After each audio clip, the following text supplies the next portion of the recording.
नमस्कार मित्रांनो. तर तू ही रे माझा मितवा या मालिकेच्या 15 डिसेंबरच्या एपिसोडमध्ये भारी ट्विस्ट बघायला मिळतोय. आणि ट्विस्ट असा असणार आहे की अर्णवने ईश्वरीसाठी एक मेसेज रेकॉर्ड केलेला असतो. आणि अर्णव ईश्वरीला ऑफिसमध्ये अर्जंटली बोलवून घेतो आणि कॉन्फरन्स रूममध्ये त्याने रेकॉर्ड करून ठेवलेलं असतं. ईश्वरी स्पीकर ऑन करते आणि त्याच्यामध्ये अर्णवचं बोलणं ऐकून तिला एकदम धक्का बसतो. ईश्वरी बाहेर येते. अर्णव इथे तिची वाटच बघत असतो.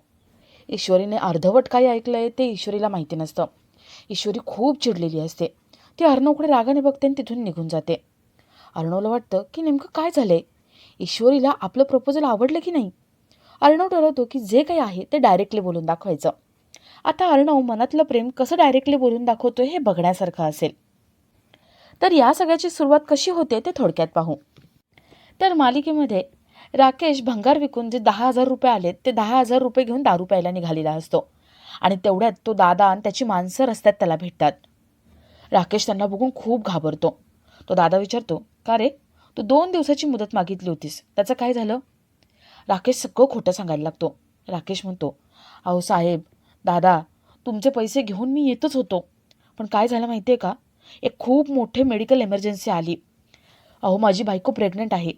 घरून फोन आला, ती पडली बाथरूममध्ये पाय घसरून आणि त्यामुळे तिला ॲडमिट करावं लागलं. खूप क्रिटिकल कंडिशन आहे आणि त्यामुळे आम्हाला हॉस्पिटलमध्ये जावं लागलं. तुम्हाला खोटं वाटत असेल ना, तर तुम्ही सिटी हॉस्पिटलमध्ये जाऊन बघा. माझी बायको अंजली अजूनही तिथे ॲडमिट आहे. तुमच्या माणसाला पाठवा.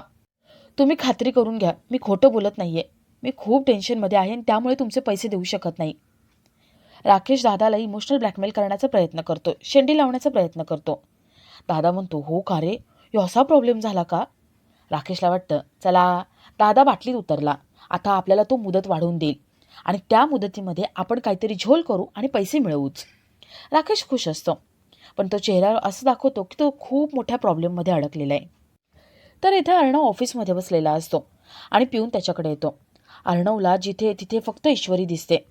अर्णवच्या मनात प्रेम आहे, पण अर्णव बोलून का दाखवत नाहीये म्हणून ईश्वरी चिडलेली असते, त्याच्यावरती रागराग करत असते आणि त्याला सारखं सांगत असते की प्रेम हे मुलानेच व्यक्त करायचं. अर्णवला पिऊनमध्ये, एम्प्लॉईमध्ये आणि मॅनिक्यूनमध्ये सुद्धा फक्त ईश्वरीच दिसते. आकाश इथे येतो आणि आकाश विचारतो, अरे दादा, काय चाललंय तुझं, हे काय करतोयस. अर्णव तेव्हा भानावर येतो आणि त्याला कळतं की हे सगळे भास आहेत, ईश्वरी ऑफिसमध्ये आलेली नाहीये. तर इकडे राकेश दादाला इमोशनल ब्लॅकमेल करण्याचा प्रयत्न करतो.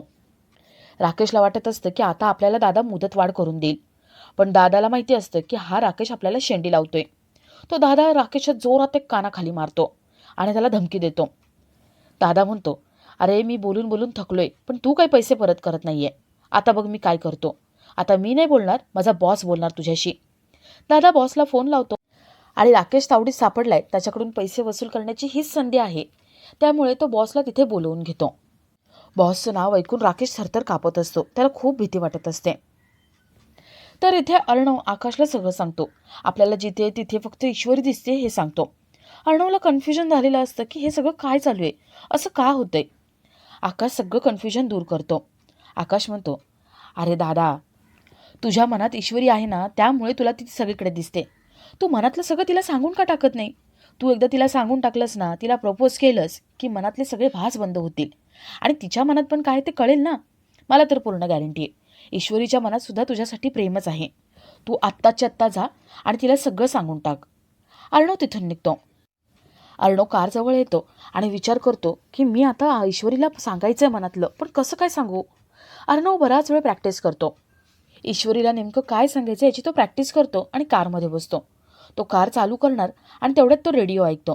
रेडिओवरती हीच आयडिया देत असतात की प्रपोज कसं करायचं. आणि त्यातली एक आयडिया म्हणजे आपला आवाज रेकॉर्ड करायचा आणि आपलं ज्याच्यावरती प्रेम आहे त्याला तो आवाज ऐकवायचा. म्हणजे आपल्याला भीतीसुद्धा वाटणार नाही आणि प्रपोज केल्याचा आनंदसुद्धा मिळणार. अर्णव लगेच आपला आवाज रेकॉर्ड करायला घेतो. तर ईश्वरी इथे घरी असते, तिची चिडचिड होत असते. अर्णवला एवढे हिंट्स देऊन सुद्धा तो काही समजून घेत नाहीये, त्याला प्रेम कळत नाहीये, तो व्यक्त होत नाहीये, म्हणून ईश्वरीची चिडचिड चालू असते. अंजली ईश्वरीची थोडीशी मस्करी करते आणि ईश्वरीला मेसेज येतो. अर्णवचा मेसेज आलेला असतो, अर्जंटली ऑफिसला बोलवलेलं असतं. ईश्वरी म्हणते, मी काय ऑफिसला वगैरे जाणार नाहीये, बाद झालं, मी काय सेक्रेटरी आहे का ऑफिसला जायला. अंजली म्हणते, अगं ईश्वरी, त्याचं काहीतरी महत्त्वाचं काम असेल, नाहीतर सॉरी बोलायला फोन केला असेल, त्याने मेसेज केला असेल. तू एक काम कर, तू ऑफिसला जा. अगं तुझ्यासाठी काहीतरी सरप्राईज असेल, माझी पूर्ण खात्री. तू जा ऑफिसला.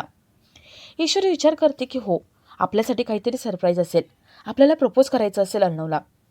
ईश्वरी लगेच आवरायला निघून जाते आणि तेवढ्यात तिथे वल्लरी येते. वल्लरी अंजलीला म्हणते, अंजली, जावई बापूंना फोन कर ना, तो बॉक्स सापडलाय का विचार ना. अंजली राकेशला फोन लावते, पण राकेशचा फोन काही लागत नाही, तो बंद असतो. अंजली म्हणते, मामी अजिबात काळजी करू नको. अगं ते प्रयत्न करत असतील आणि त्यांना बॉक्स सापडला ना की ते नक्की घरी घेऊन येतील. तू अजिबात टेन्शन घेऊ नको. अंजली रूममध्ये निघून जाते. इथे वल्लरी मनात म्हणते, हिचं काय जातंय म्हणायला, टेन्शन घेऊ नको. त्या बॉक्सवरती माझं भवितव्य अवलंबून आहे. मला तो बॉक्स हवाच आहे. वल्लरीचा त्या बॉक्ससाठी जीव वर खाली होत असतो. तर इकडे ईश्वरी ऑफिसला येते. तिला कॉन्फरन्स रूममध्ये यायला सांगितलेलं असतं. ईश्वरी कॉन्फरन्स रूमचा दरवाजा उघडते आणि तो पूर्ण अंधार असतो. ईश्वरी आतमध्ये येते आणि तेवढ्यात तिच्यावरची स्पॉटलाईट पडते.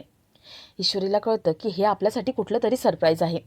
ईश्वरी खूप खुश होते आणि अर्णवला आवाज देते आणि आपला आजचा हा भाग इथेच संपतो. तर मालिकेच्या 15 डिसेंबरच्या एपिसोडमध्ये ईश्वरीला एक चिठ्ठी सापडते. त्यात लिहिलेलं असतं, मी सिंदूर, हा स्पीकर ऑन कर. ईश्वरी स्पीकर ऑन करते आणि त्याच्यामध्ये अर्णवचा आवाज रेकॉर्ड झालेला असतो. त्यात अर्णव म्हणालेला असतो की मी सिंदूर, आपली कुठलीच सिमिलॅरिटी नाही आहे. आपण एकमेकांना सहन करू शकत नाही. मला तर वाटतंय ना, तू माझ्या लाईफमध्ये मला नकोयस.